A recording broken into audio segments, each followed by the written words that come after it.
Academy Live. My name is Anthony. I'm Gabby, and my dogs are going crazy Oh, we love them. because We love them. UPS came to the door. Oh, of course. They have to let them know. They got to let them know. It is so good to see you guys. Happy Wednesday. Mhm. If you're new here, please hit that like and subscribe button as always, and don't forget to hit that bell notification. Also, make sure we are. Oh, Gabby, you Yeah, I left and came know. back. Everything went wonky for a minute. I'm telling you, Riverside's Oh, going a little man. bit wonky today, Yeah. everybody. So hopefully, she's the disappearing Gabby. I'm not sure what's going on Oh, there. no. This is super weird. Uh-oh. I It's don't all know. going crazy. It's the disappearing Gabby. So, if we're all still here, go ahead and make sure you hit that, like I said, like and subscribe button. And also, don't forget to hit that bell notification. Also, use our chat. If you've got Yeah. questions, you've got comments, tell us where you're from. We've got PSB is from South Arkansas. Good to have you. What's up? And yeah, so today we are continuing our conversation, right? We are. We talked about interfaces yesterday. We kind of answered some basic questions. We talked just a lot about all the little things that are important.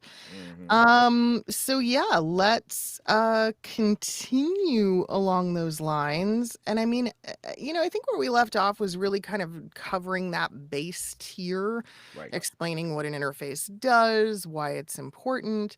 And so now we can look at the more expensive options, right? Some of the more advanced interfaces, and we can also talk about interfaces that do double duty. Yes. So, Yes. take it away, Anthony. Yeah, I mean, so of course, I think as you go through the industry, you're gonna, and Gabby and I were doing it yesterday where we said which ones are your favorites. I think you're Mm, gonna have favorite interfaces, but for sure. generally speaking, and this goes with mics as well, as you work up the way financially or Mhm, price mhm. wise, I guess we could start there, right? Yeah, Not always, of course, but most of the time, as you're looking for more expensive options, they tend to be better. yeah. Okay. And what makes the interface better as you go up the chain? Well, I think we covered some of it yesterday. One of the things that makes an interface better, all right, actually is it's the amp, the quality of the amp that it has. All right. Also the power distribution. All right, as well as the cooling distribution. That's a big thing, and that can cause an interface to work very well quietly or it can be very loud. And I don't Mhm. mean loud as in like you hear fans going, all right? But the noise shows up in your audio. It's literally electrical noise. Yeah. Yeah, absolutely. And it's some of the most frustrating ones because you can't get it's not something you can get rid of unless you move. Now, you can go in, of course, post and do some things, Mhm. but it's a pain in the patukas because the because unless you change your interface, right, it's Not going the to patukas. the patukas. You're going to continue to have that noise and Yeah. those issues. Now, how does this manifest itself? Well, so something that you might realize, like you're like, oh, you might be, hey, does this happen to me? Because I seem to have some of these issues. So here's some telltale signs of that. So one of the things is that you have to first turn up your gain quite high in order to just get a decent level Mhm. volume on your recording. Yep. That's an issue where you might not have the preamp itself is just not cutting it. This happens a lot in Oh, Scarlett's. oh boy. So right, this is a kind of a general rule, like happens a lot. If you have a Scarlett, you Mhm. typically have to run it very hot, even with you need just a condenser mic, even with the phantom power on and everything. We didn't talk about phantom power, but any of that stuff, and because of that, what happens is that the hotter you run it, right? Just think of it as that more electricity goes through it, right? And it gets hotter, and the louder you or the higher the gain, the more internal noise Mm-hmm. that you're going to pick up. Yeah. Okay. Do you have any comments on that?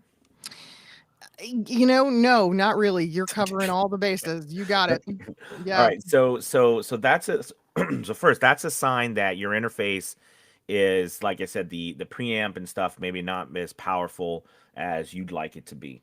The second thing is that we were talking about, then underneath you're getting a lot of noise.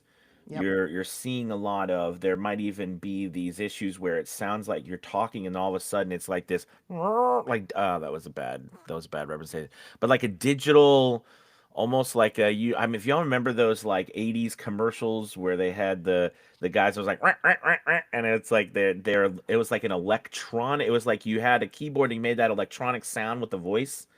We You we know, call it what do you call it? so in my studio we call it squirrels Okay. because it's a squiggle. It's a Right. digital squiggly, squirrely sort of sound. And so yeah, we got into the head. We just go, "Oh no, it's squirrels."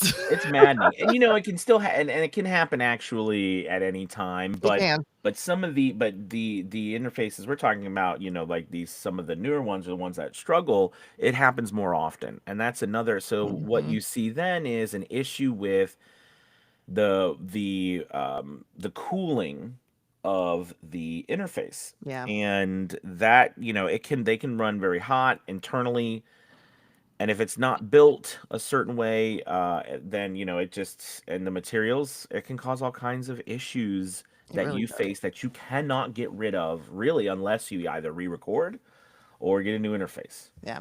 Something else along the same lines is with that need to pump up the gain, right, to get a good mic signal, you also have less control over the levels if you Mhm. get louder or softer. And it just creates a lot more constant adjusting, constant fiddling, and that can be very frustrating for people, especially when they're just starting out Mhm. because there's such a learning curve there. Well, and they think they're And doing something wrong. Like, I think well, that's, yeah. not only that, what I see a lot is people who then go like, "Well, I knew it was gonna be a loud read, so I wanted to err on the side of caution, so I turned my gain way down," but then, the file is useless because there's not enough gain. So and then sometimes you have overmodulation and yeah. So it really is you're right, pain in the patukas, It the is. word It's of the day. just, yes, Mm, the pain in the patukas. And I think that, that is something that, and quite honestly, this happens a lot to all of us in voiceovers, especially mhm. when you're starting out, because you see other people, you hear other people's audio, and then you listen to your own and your own journey, and you're like, gosh, I'm doing so many things wrong. And I've seen Oh, people, really even spend years thinking that, they're just so oh, worried and yeah. about their audio, right? Like, if they're doing something wrong, they're not doing it right, why don't I sound like this person? And when you peel back the layer, you realize, and I say this to everybody, and I say it out of love, because it really is out of love, Mhm. and it is that you can start this business with a $40 microphone like I did. You can, but the reality of it is that when the type of equipment you have, the level of equipment you have, will only get you as much as that level of equipment will get you. You Yeah. can't make it sound like Mm-mm. it's $1,000 more. I mean, you can make, No. you just can't. I mean, Mhm. because the equipment will only be as good as the equipment is able to be. Yeah. And then I think what happens to a lot of us is we get very frustrated that it's not better, and then we think it's us, and then we spend all of our time trying to do post, trying to do all of this audio fixing, like the word we which call is mastering, and it doesn't, like, you can only do so much to, what you've recorded, right? Before It's then it even sounds worse. it's kinda like I don't know, I liken it to the kitchen a lot, right? It's like if you're trying to cook an egg without a nonstick pan, Mm. it's not you, right? You don't have the Right, right gear, right. and it's gonna be a little funky. No, Um, absolutely, will the egg absolutely. cook? Yes. Will it Mhm. be pretty? No. Mm-mm. Yeah. Mm-mm. Right, I think that's exactly right. That's a Yeah. perfect, so with all that being said, um, The moving up the chain, we talked a little bit about it. So as you move up the chain, you're going to get some things that are added. So you're going to get some new features. You're going to get better construction, like we said, better. I mean, I can't and I know Gabby talks about this. You're the one who brought it up yesterday, Gabby, about the heat distribution, but I can't state it enough how important that is. And because like these things, like again, they're not a microphone, they're not, you're not, it's not your record, it's not so fancy or sexy as I called it, but it is the basis for how all of it sounds, and it's so important. So Yeah. like the heat distribution, that's something that, we'll talk about, Universal Audio that has a very unique way of doing it, and it, by gosh, it works very well. Well, and I think UA as a company, right, has really become the gold standard for interfaces for voice actors. And you Hmm. hear people talk about them nonstop, right? The Apollo, the Apollo Twin, Hmm. the one you mentioned Yeah, the yesterday, Volt. the Yeah, I'm like, Vault. yeah. Hmm. Um, you know, and in UA, here's the thing that I think it's important for people to understand is that yes, you're getting into a much more expensive product. That product has greater capability, right? But it's interesting because what a lot of people find is, right, I bought an Apollo, I spent $1,000, but now I have to spend even more money for the plugins and the features that enable the box to do more things. And so again, there is a big learning curve there. We have a Hmm. lot of people asking questions about preamps. Mm. So, yes, when you have one of these boxes like a Scarlett Solo, right, that is notorious for a low line level, you can put another piece of equipment in the chain called a preamp, and it will amplify or boost the signal from the mic to the interface and vice versa. Now, so some of the popular ones, right? I think Apogee actually makes one that's quite popular. The one I always used for many years was called a Cloud Lifter. Hmm. It's a very popular preamp because it doesn't color the microphone. And that's the thing about preamps. Preamps can often give almost an effect to your mic that many people don't want. So you Hmm. just want a booster, which is where a cloud lifter can be great. But again, you kind of go into then you're sort of band-aiding, if that makes sense, right? Hmm. You're treating a symptom, but you're not treating So the source. yeah, so I think one of the thing too is something I noticed. I don't know, do people actually know the difference between a preamp and an amp? You know what I mean? I Because don't think a you'll lot of hear people people do. say, Yeah. well, it's a preamp, and then you'll hear somebody say it's an amp. Okay, Mm, and you're like, well, what's the difference? So simply a preamp takes a weak audio signal, like from a yep. microphone, right? And it boosts that so that you can get it to a audible line signal, Mhm. right? So that and you control, and then it helps you control specific sources. Where an amp takes that line signal and then it boosts it out for Mhm. like speakers, even into headphones and things like this, right? So Right. so when you hear these terms, I just like to, I'm always like tell somebody, make, because sometimes I think vocabulary in any profession, no matter what you are, sometimes some of the problems of just knowing what's going on is just learning the vocabulary. Like, what are we actually talking Yes. about? Yes. You And know? it can be very confusing if you Hmm. haven't been around this stuff for a while. Hmm. I'm just reading through the chat, a lot of conversations, a lot of people, talking about different things. The Apollo, hey cat, what's up?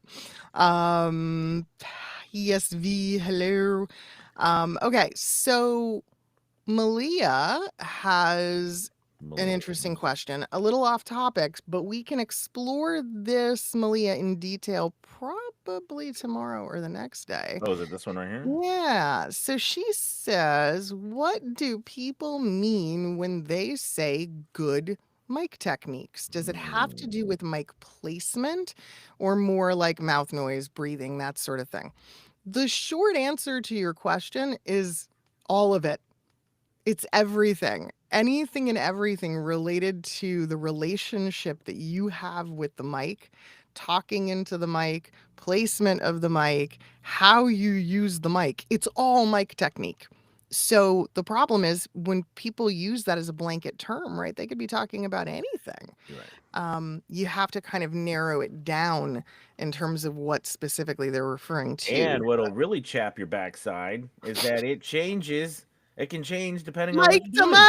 mic. Exactly, and Yes. mic to mic, Oh my job to God. job, space to space, Oh, your interface, like all so of it, it can change. I'll tell you something really funny, and I just had this conversation with someone yesterday, not to get us too far off topic, but it all is related in a weird way. So I had somebody who initially she's local and she really wanted to come into my studio to take lessons, which I used to do quite a lot pre-COVID, right? Mhm, mhm. And now not as much. I've gotten away from it. And I said, "Look, here's the thing. Do you have your own studio already?" She said, "Yes, I do." And I said, "Okay. So coming in and working on my studio is not the same as your environment. They're going to be completely different. So the problem is, I said, I need you to learn how to use your equipment and your space to the best of its ability, not mine." Because, right, when it comes time to do a job, you're not going to be in my booth. You're going to be in your own. And I said, our setups are going to be completely different. And she went, "Oh my gosh, that makes a ton of sense. I didn't think about that." Absolutely. Yeah. No, I love it, and I think that one of the things. So we talked about. Okay, so we mentioned the Apollo Twin or the Apollo Solo, the Apollo Volt, UA in general, Universal Audio. That is like Abby said, it's become very entrenched in most Yeah. high level or professional studios and voiceover. And a big reason for it also too is because it also has some functionality on there where you can have like an Apollo Twin, you can have someone in a studio and someone outside a studio. You can talk to them through the interface. Hmm. Like I remember when when my son before he got to that age where he was no long he was not a young boy anymore. He used to go and do voiceovers with me, and he got he made like a couple $1,000s one summer, and he had that young voice. Oh. And but anyways, he would be in the studio, he would be in the booth, and I'd be out there, and he'd be on the headphones, and I'd be on the microphone, and I could hear him, and I could talk to him while he was doing his stuff in there. And that, And you interrupt him. that's a feature. Now, if you're just by yourself, you don't have no need for that. You know what I Right. mean? But it does help. It is nice for smaller studios as well, and it gives a powerful punch. Now, we did talk about Gabby. You mentioned yesterday, and we said we're going to talk a little bit about it. So after that, after the UA and some of these other ones that have been mentioned, I know we talked about the Audience. There's the app there. It goes up. You start to come into systems that are really become more robust for live music as well. Yes. So there's all sorts of So I think hardware built into more software and hardware built into the systems that you get into these amps and these preamps and a key distinction that I like to make for people is that when we as voice actors think of an interface, right, we think of a box. We think of right. like a little box and it's not, it's fairly self-contained, it's kind of small. And then you learn that there are things called rack mounted interfaces. And a Yes. rack, if you're a musician, right, or a studio musician, a rack is what all your gear goes into. And so rack mounted are thin Hmm. but big. Like these suckers Yeah. are hefty. And when So if you realize you their capability, holy moly. Oh, absolutely. And if you've ever been in any sort of live, whether it's been, live music or live, Hmm. even live theater, right? And how it is, where they're all, so basically they're, and it's funny because we've taken that same thing as a rack and in your interface or in your software, right? You're like Adobe Audition or any of these Yeah. things. We call a rack where you can see a stack. Yep. It's like one Little thing, one tiny. one process Hmm. stacked over another.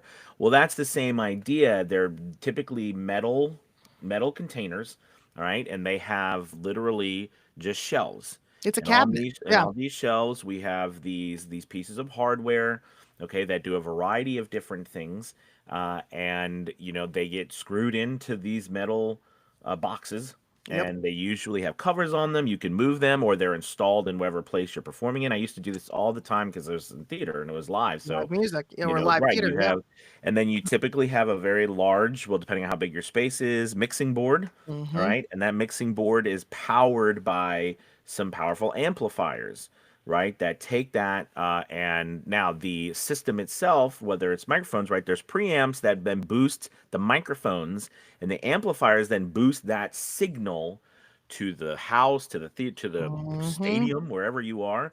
And these are big pieces of equipment. So I don't know. It's just it's also if you love this kind of thing, it's also Yeah, kind of we're fun to we're just dorks about it. geeking out Like, about it. It's my running joke is my favorite place to be at a concert or an event is next to the soundboard. I know what It you is mean. I my love it. favorite I would place and to all those be. places just in the control booth and the sound person. Usually sound I person is know. out. Most of them like to be out in, if you can, you want to be out in the middle or in the crowd because that's the best place Yes. to hear, Yes, and it's you know. so funny because that's one of the reasons I gravitate to it. The other is people tend to give it a bit of a berth, right? They Mhm. kinda stay away, That's which right. I love, so I'm Yeah, like, "Cool, I got my own little pocket here." yeah. Second of all, if you sorta act like you know what you're doing, people think you're with the sound crew, which has always worked to my advantage.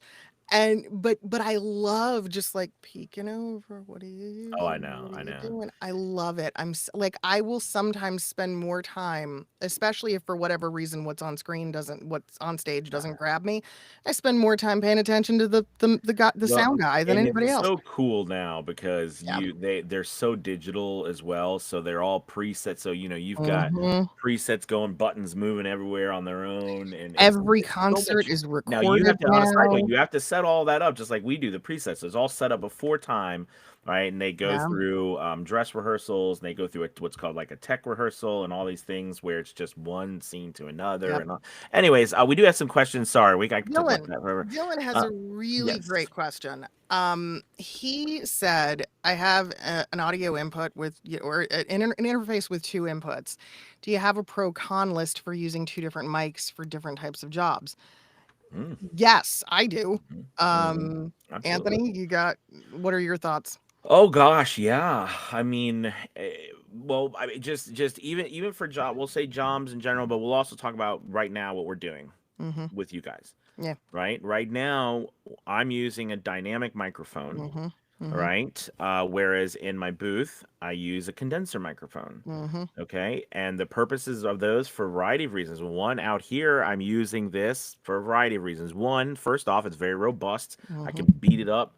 It's very, it's tough. It's the It's a RE20. tank. Second is dynamic microphones are very good at blocking out external noise. All right. That's probably why. I mean, I think didn't you use some, Gabby, when you were in the radio? Absolutely. I Yeah, used and the RE27 was my first mm, voiceover mic too. yeah. So, yeah. So and then for the condenser microphone, right? Mhm. That microphone is made to pick up more more frequencies Mhm. and be more sensitive, which allows us to bring more of a fuller performance, I think, Mhm. on them. Mhm. So yeah, but going into jobs, Gabby, I know how many have you used, but I mean, when you go into like I used to, especially when I was doing Mm. character work and a commercial job, because I don't really, unless it's some crazy commercial, and I'm not yelling or doing things like that. But in character work, there's a lot. I mean, even if you're not yelling, you're using your diaphragm. You're really creating something so it's loud, Yeah. it's dynamic, right? So you need a microphone that's going to be able to handle, like we call it frequency response, as well as what is the dB level before it starts to crack, or in our case, overload, or even clip. I mean, there's all these things that go into the microphone. And I think when you're starting out, you don't even think about any of that Mm-mm. because you don't know. I'm gonna go with the really, really practical day-to-day, to answer that question though, Dylan. Okay. To me, it really comes down to, do you really wanna have to track which mic you used for which job? Mm. That is That's such good. a Yeah, pain in that's the true. ass. Such a pain in the ass because Oh, that's what sorry. happens. Because if the client then comes back to you and needs you to match sound, oh, it's listen, I have I've had many, many mics over the years, right? Right now, I own 3 microphones. I have a Sennheiser MK4, I have a TLM 103, and I have a Neumann U87. The MK4 is being permanently borrowed by a friend who runs a podcast. The TLM 103, one of my employees has in his makeshift studio, and the U87 is my daily, and I don't see any reason to switch her out. Yeah. I love it. Yeah, I pretty Um, much just use these two microphones. yeah. I had a 416 for a long time. I actually built most of my business on the Mm. back of that 416, and then I gave it away in a contest. Ah, There were people that contests. But anyways, that was anytime you want to give away a 416, Anthony, just let me know. I'll looking line up. back on that. I was geez. Let's see. We have a question. Do you know if you can run a mic and an instrument through a Scarlett? In theory, yes. And Is it gonna Scarletts go up. sound So you very know how good? we right there's a Scarlett Solo, there's a Yeah. Scarlett 2i2, and I believe there's a Scarlett 4, there's a 6. There's again, Um, right. so this is a really good point to make. Every single brand, every single one of these manufacturers that we've been talking about has a gradients Right. of robustness and quality and price point to their product, right? The Scarlett line, the one we use is typically the Right, lowest the end. lowest one Yeah, on the but board, you yeah. there's a $2,000 or $3,000 Scarlett. So, that's the thing. And I will The admit, more you go up, I've never gone and explored the higher levels of Scarlet. Do you know what I because I mean? think it's kind of a Because, waste on us. I mean, I right. think there's a certain point where, again, for what voice actors do, it really is. It's kind of a waste. But yes, I mean, in theory, my stepsons have done this. Anytime they come to visit me, they love plugging their gear into my studio. They think Oh it's yeah. the greatest thing ever that they can, plug in a bass or a guitar or just whatever they're working on. But it's not always going to be the best. Mhm. Go You, like it, on a Universal yeah. Audio, like on the Twin. Oh Like yeah, on the I'm twin, it looking at sounds mine right great. now. Right in the front, there's a guitar jack. It's Hmm. like plug in your guitar Yeah, here. yeah. Yeah, it's just the equipment you have. Well, you look, guys, we have. I think this has been one of our longest ones we've done. We really enjoyed it. We can go on forever, but it's almost been 30 minutes that we've had in our session. So Crazy. you guys are amazing. Thank you guys so much for being here with us. Please like, And subscribe, feed the yes, algorithm. and check Um, out VO Journey. I mean, it yeah, is absolutely the perfect time to join us. We have a level where wherever you are starting out, we are here for you. So I'm gonna be check doing the that out. script workout tonight. It's gonna be fun. Absolutely, I'm looking forward to absolutely. that. Oh, you're doing it tonight? Yeah. Oh, so much fun. So much Yeah. fun. All right, you guys, you have a wonderful, wonderful Wednesday. Talk to you guys later. Goodbye.